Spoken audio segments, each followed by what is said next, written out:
तो अपने सीरीज़ को कंटिन्यू करते हुए आज निफ्टी, बैंक निफ्टी, सेंसेक्स और फिर निफ्टी का एनालिसिस कर लेते हैं। तो कल वैसे मैंने बोला हुआ था कि कल के एनालिसिस सेशन में मैंने बताया था कि मार्केट का चांस है कि मार्केट ऐसे करके ऐसे गिर सकता है, बट एक्चुअली वैसा तो हुआ नहीं। अगर देखा जाए 1 मिनट टाइम फ्रेम पे तो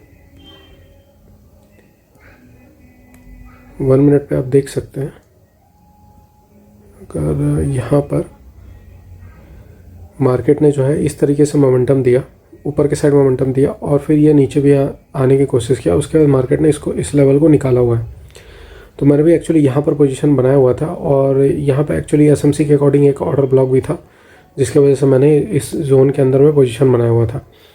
बट एक्चुअली इसको वो ब्रेक कर गया और एंड ऊपर में एक एल्गोरिथमिक वो भी था जिससे इसने बाद में रिजेक्शन लिया। तो पहले वाले ट्रेड में मैंने यहाँ पर एक पोजीशन बनाया हुआ था जिसमें लॉस हो गया। एंड दूसरा जो ट्रेड था वो काफ़ी अच्छा ट्रेड था। दूसरा ट्रेड जो मैंने बनाया वो यहाँ पर बनाया था जब मार्केट जो है इस जोन से दोबारा से रिजेक्शन लिया था मार्केट ने। तो पहला तो ये था, इस जगह पर तो मार्केट नहीं आया। दूसरा ये था, तो मार्केट ने सेकंड वाले जोन से रिजेक्शन लिया था, एक बार नहीं बल्कि 2 बार रिजेक्शन लिया था। तो ये थोड़ा कंफर्मेशन था, तो इस वाले फॉल में काफ़ी अच्छा प्रॉफिट मिला। तो ये एक पोजीशन था जो निफ्टी में बनाया था।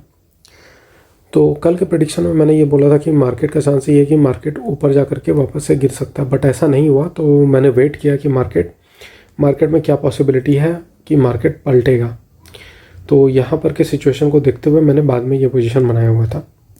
अब देख लेते हैं कि मार्केट अब आगे क्या कर सकता है। अगर आप लेवल्स को देखोगे 1 मिनट पे, तो लेवल्स हमारे ऑलमोस्ट सेम है, बट इसमें ये डिफरेंस था कि मैंने ये वाला यहाँ पर लेवल नहीं मार्क कर रखा था। ये चीज़ मैंने सेंसेक्स में मार्क कर रखा था बट निफ्टी में नहीं मार्क कर रखा था। बट ठीक है, इन लेवल्स को देखते हुए वैसे कंफर्मेशन मिल गया था। अगर आप 15 मिनट के चार्ट पर देखोगे, ठीक है, 15 मिनट पे अगर हम देखते हैं तो आप देखोगे निफ्टी में मैंने ये लेवल यहाँ से ऐसे मार्क नहीं कर रखा था, बट ऊपर जो मैंने रेजिस्टेंस मार्क कर रखा था यहाँ पे देखोगे तो आप डबल टॉप जैसा बनाया है। सेम यहाँ पर उसी समय पे सेंसेक्स में बना था और उसी समय बैंक निफ्टी में भी सिमिलर काइंड ऑफ स्ट्रक्चर बना हुआ था। बस ये फिन निफ्टी था जो थोड़ा सा डिफरेंट चल रहा था, क्योंकि इसमें जो स्ट्रक्चर बना था वो डबल टॉप जैसा नहीं था। ऑल्दो कह सकते हैं इसको डबल टॉप, बट ये थोड़ा सा चॉपी चल रहा था पूरे दिन, मोस्ट लाइकली क्योंकि जो ऑपरेटर्स हैं वो चाहते होंगे कि इसमें प्रीमियम डिके हो। इसके वजह से इसमें मूवमेंट ज़्यादा नहीं आ रहा था, ना अप साइड ना डाउन साइड। जबकि बैंक निफ्टी ऊपर के साइड कंटिन्यूसली जा रहा था, ये ऊपर नहीं जा रहा था, ये एक रेंज में बंद होकर के इसी रेंज में घूम रहा था। तो इसीलिए फिन निफ्टी से मैंने कंफर्मेशन लेने की कोशिश नहीं की। मुझे लगा कि ये फिन निफ्टी वेस्ट होगा, इसके ऊपर ध्यान देना, क्योंकि ये जो है मोस्ट लाइकली इसमें बस ऑप्शन डिके होने वाला है, क्योंकि आज एक्सपायरी भी था। तो इस तरीके से काम किया। एंड देख लेते हैं कि आखिर कल क्या हो सकता है। तो अगर आप देखोगे इसका चार्ट तो वही सेम सिचुएशन है। ऊपर में भी सेलर बैठे हुए हैं, यहाँ भी सेलर्स हैं, यहाँ भी सेलर हो सकते हैं, यहाँ भी सेलर हो सकते हैं। अगर यहाँ पर जो भी सेलर थे तो ये तो भाग चुके हैं यहाँ से। तो अब बचे कौन है? बचे हैं ये वाले सेलर्स और ये वाले सेलर्स। तो क्या मार्केट डायरेक्टली इनको टारगेट करेगा इतना ऊपर जा कर के? देखिए, अगर गैप अप खुलता है तो चांस हो सकता है टारगेट करने का, बट अदरवाइज़ क्या होगा, कल जो है मार्केट ऊपर जाने की कोशिश ज़रूर करेगा, क्योंकि यहाँ पर जो सेलर्स बैठे हुए हैं, ठीक है, यहाँ पर अगर किसी ने एंट्री नहीं बनाया होगा तो यहाँ पर बनाया होगा। तो यहाँ पर भी सेलर्स हो सकते हैं, यहाँ पर भी सेलर्स हो सकते हैं। तो काफ़ी चांस है कल जो है मार्केट ऊपर जाने की कोशिश करेगा खुलने के साथ। ये हो सकता है कि क्योंकि इतना बड़ा सेलिंग मोमेंटम ऑलरेडी आया हुआ है, ठीक है, तो इसमें चांस है कि ये काफ़ी बड़ा मोमेंटम है। इसका मतलब कि ऑपरेटर्स ने भी यहाँ पे सेल कर रखा है। तो काफ़ी पॉसिबिलिटी कि कल जो मार्केट है वो थोड़ा सा डाउन खुल जाए, या फिर हो सकता है फ्लैट खुल के थोड़ा डाउन चला जाए, उसके बाद ऊपर का मोमेंटम करे, इनको भगाने के लिए या इनको थोड़ा सा डराने के लिए। मार्केट बहुत ज़्यादा ऊपर नहीं जाएगा, क्योंकि ऐसा लग रहा है कि ऑपरेटर्स खुद चाहते हैं कि अभी मार्केट डाउन जाए, क्योंकि ये जो मोमेंटम आया ना लास्ट में, ये काफ़ी बड़ा मोमेंटम है। तो मोस्ट लाइकली सेलिंग का ही सेटअप अगर मिले तो बेस्ट है। इसमें बाइंग का सेटअप ढूंढने की जगह बेस्ट होगा कि सेलिंग का ही सेटअप ढूंढा जाए कल के मार्केट में, वो हमारे लिए बेस्ट होगा। तो इस तरीके से निफ्टी में काम किया जा सकता है कल। बाकी चलिए कर लेते हैं बैंक निफ्टी का एनालिसिस। तो बैंक निफ्टी देखोगे तो मोर और लेस उसी तरीके से चला हुआ है। बस इसमें डिफरेंस ये है कि इसमें जो है इन लेवल्स के सेलर्स को निकाल दिया है, ये लेवल के सेलर्स को निकाल दिया है। इसमें जो ऊपर के सेलर्स हैं ये थोड़ा ज़्यादा नज़दीक आ गए हैं, तो हो सकता है ये भी अपना पोजीशन निकाल दिए होंगे। अब ऊपर के साइड में कौन बैठे हो सकते हैं, ये ऑपरेटर्स होंगे मोस्ट लाइकली, ठीक है। यहाँ पर कोई रिटेल सेलर नहीं बैठा होगा, ये ऑपरेटर होंगे। तो इसमें भी चांसेस क्या है, इसमें भी बहुत काफ़ी बड़ा सेलिंग आया हुआ है, तो इसमें भी वही चांस है कि मार्केट जो है इस सेलिंग को थोड़ा बहुत कंटिन्यू करे। हो सकता है ऊपर का साइड का मोमेंटम करे और नीचे चला जाए, या फिर फ्लैट खुल के थोड़ा बहुत ऐसे साइडवेज होकर के ये दोबारा से नीचे चला जाए। तो ये पॉसिबिलिटी होने के काफ़ी चांस है, साइडवेज होने की पॉसिबिलिटी काफ़ी चांस है, क्योंकि बहुतों को लगेगा कि मार्केट ऊपर चला जाएगा, बहुतों को लगेगा मार्केट अब तो नीचे गिर जाएगा क्योंकि कल इतना बड़ा सेलिंग आया। तो इसलिए मार्केट क्या करेगा, एसएल खाने की कोशिश करेगा और थोड़ा बहुत हो सकता है ऐसे ऐसे पॉजिटिव होके फिर नीचे गिरे, या फिर बहुत देर तक ये टाइम पास करे, ये भी पॉसिबिलिटी है। क्योंकि अक्सर अगर बड़ा सेलिंग जब भी आता है ना, बड़ा सेलिंग या बड़ा बाइंग आता है, तो अगले दिन मार्केट जो है थोड़ा बहुत साइडवेज रहने की कोशिश करता है, ठीक है, ताकि वो वहाँ पे एसएल क्रिएट कर सके किसी भी एक साइड जिधर भी उसको मोमेंटम देना है। अगर मान लीजिए उसको ऊपर के साइड ही मोमेंटम देना है, एक सेकेंड, मान लीजिए उसको ऊपर के साइड ही मोमेंटम देना है, तो उसके लिए भी वो क्या करेगा, एसएल इकट्ठा करेगा, वो धीरे धीरे धीरे धीरे नीचे जाता जाएगा एंड उसके बाद ऊपर जा सकता है। तो मार्केट अब कल जैसा होता है उसके हिसाब से देखा जाएगा।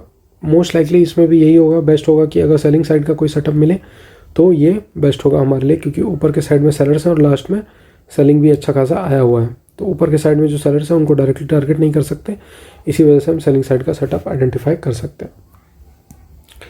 चलिए देख लेते हैं सेंसेक्स का एनालिसिस। ये बिल्कुल निफ्टी की तरह चलता है, तो इसमें भी कुछ करने की ज़रूरत नहीं है, इसमें भी सिमिलर ही है, इसमें भी लेवल्स भी सेम ही हैं, इसमें लेवल्स चेंज नहीं हुए हैं। तो इसमें भी वही है, इसने सेलर्स को निकाला हुआ है इस लेवल्स के ऊपर। तो अब जो भी सेलर होंगे यहाँ पर भी अगर होंगे तो वो अपना पोजीशन काट चुके हैं। थोड़े मोड़े सेलर इधर हो सकते हैं, यहाँ हो सकते हैं, यहाँ हो सकते हैं, ये सब ऑपरेटर हो सकते हैं। तो डायरेक्टली इनको टारगेट तो नहीं कर सकते हैं। एक ऑपरेटर दूसरे ऑपरेटर का एसएल तो खाता है, लेकिन बहुत ही कम खाते हैं वो लोग लॉस में नहीं रहते जनरली। तो हम भी इनके साथ ही चलने की कोशिश करेंगे और सेलिंग साइड का सेटअप अगर मिल जाए तो वो बेस्ट होगा हमारे लिए। थोड़ा बहुत बाइंग आ सकता है सुबह के मार्केट में, तो वो देखा जा सकता है कि कल का प्राइस एक्शन क्या बनता है सुबह में, उसके अकॉर्डिंग ट्रेड लिया जा सकता है। तो चलिए चलते हैं, फिन निफ्टी का एनालिसिस कर लेते हैं। अब फिन निफ्टी को अगर देखा जाए ना, तो फिन निफ्टी में बहुत बड़ा ऊपर के साइड में रिट्रेसमेंट नहीं आया। यहाँ के साइड जो सेलर्स होंगे ना, ये भले हो सकता है निकल गए होंगे। अगर यहाँ पर किसी ने लेवल ड्रॉ कर रखा होगा, मैंने तो थोड़ा नीचे ड्रॉ कर रखा है, वैसे यहाँ पर भी ड्रॉ किया जा सकता था, ठीक है। तो ये वाले लेवल्स जैसे ही निकले ना, या फिर इस लेवल के बराबर आ गए, जब ये थोड़ा सा एक्चुअली इसको निकाला है इसने, तो इसको देख करके समझ में आ रहा था कि ये जो है यहाँ पे बायर्स को इनवाइट करना चाहता है, और इनवाइट करने के साथ ही ये मार्केट को अगर ऊपर जाना होता तो ये मार्केट जो है इस तरीके से रेंज बाउंड नहीं रहता, ठीक है। ये डायरेक्टली ऐसे बढ़ते जाता। अगर ऑपरेटर्स जब चाहते हैं ना कि कोई मार्केट में उनके डायरेक्शन में ना घुस पाए, तो वो क्या करते हैं, बहुत तेज़ी से उस डायरेक्शन में मोमेंटम कर देते हैं। और जब वो चाहते हैं कि उनके अपोजिट कोई घुसे, तब वो क्या करते हैं, ऐसा स्लो मोमेंटम करें ताकि वो यहाँ पे सेलिंग कर सके। तो बाइंग साइड का मोमेंटम स्लो था, ये भी एक टाइप का कंफर्मेशन दे रहा था कि अब सेलिंग आने वाला है। ये यहाँ पे जो है मैनिपुलेशन हो रहा है, ठीक है, रिटेलर्स का मैनिपुलेशन हो रहा है। तो मार्केट जो है उसके बाद डायरेक्टली सेलिंग में चला गया। अब इस केस में क्या है, ये जो फिन निफ्टी है, ये हो सकता है कि स्लाइटली थोड़ा सा कल ज़्यादा पॉजिटिव हो जाए compare to Nifty Bank Nifty, क्योंकि इसमें जो है उतना बहुत स्ट्रॉन्ग सेलिंग नहीं आया है। ऑल्दो इसमें भी सेलिंग साइड का ही सेटअप आइडेंटिफाई करने की कोशिश करेंगे, क्योंकि यहाँ पर सेलर्स हो सकते हैं, यहाँ हो सकते हैं, यहाँ हो सकते हैं। तो इसमें थोड़ा बहुत पॉजिटिव मोमेंटम रह सकता है एंड उसके बाद सेलिंग में जा सकता है। तो अगर सेलिंग का सेटअप मिले तो वो बेस्ट है। बाकी सुबह के प्राइस एक्शन को देखते हुए इसमें फिर बाद में ट्रेड बनाया जा सकता है। तो अगर आप देखोगे सुबह का मोमेंटम, तो बैंक निफ्टी जब जहाँ से ऊपर गया है, ये भी ऊपर गया है, लेकिन ये जो है बहुत, इसका मोमेंटम जो है बहुत ज़्यादा चॉपी था। और अब देखेंगे इसमें जो विक्स बन रहे हैं 1 मिनट में, ऑलमोस्ट सारे कैंडल्स में विक्स जो है दोनों साइड है। तो ये एक साइन होता है कि मार्केट में मैनिपुलेशन चल रहा है। ऐसे मार्केट को अवॉइड करना बेस्ट होता है, ठीक है। तो अगर कोई फिन निफ्टी ट्रेड कर रहा है और वो ऑप्शन सेलर है तो उसे बेनिफिट हो सकता है, लेकिन अगर ऑप्शन बायर है तो चांसेस हैं कि इसमें लॉस हो सकते हैं, क्योंकि इस तरीके के मार्केट में ना पैसा बनाना काफ़ी मुश्किल हो जाता है। तो ऐसा जो इंडेक्स है उसको भी अवॉइड करना चाहिए। अगर आप कोई और इंडेक्स में ट्रेड करो तो बेस्ट है। अगर आप सिंगल इंडेक्स ट्रेड करते हो तो फिर आपके लिए प्रॉब्लम हो सकती है। बेस्ट ये है कि आप कम से कम 2 इंडेक्स रखो जिसमें आप ट्रेड कर सकते हो। अगर आपको फॉर एग्जांपल आप निफ्टी के साथ बैंक निफ्टी रख सकते हो, निफ्टी के साथ फिन निफ्टी रख सकते हो, या जैसे सेंसेक्स और बैंक एक्स रखते हैं कुछ लोग। अब डिपेंड करता है आपका चॉइस क्या है। सेंसेक्स बैंक एक्स में एक्चुअली जो प्रीमियम मूवमेंट होता है वो थोड़ा सा वियर्ड होता है, जबकि NSE के जो प्रीमियम मूवमेंट्स होते हैं वो थोड़े से बेटर होते हैं। तो उस तरीके से आप प्लान कर सकते हो, ताकि आपको अगर आप ऑप्शन बाइंग करते हो तो आपको बिना मतलब का लॉस ना हो कि डिके हो गया इसके वजह से लॉस हो रहा है।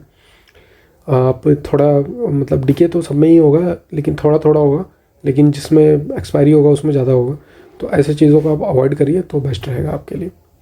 तो ठीक है, आज का सेशन यहीं पे ख़त्म करते हैं। अगर आपको पसंद आ रहा है तो वीडियो लाइक कीजिए एंड चैनल सब्सक्राइब कीजिए। Thank you.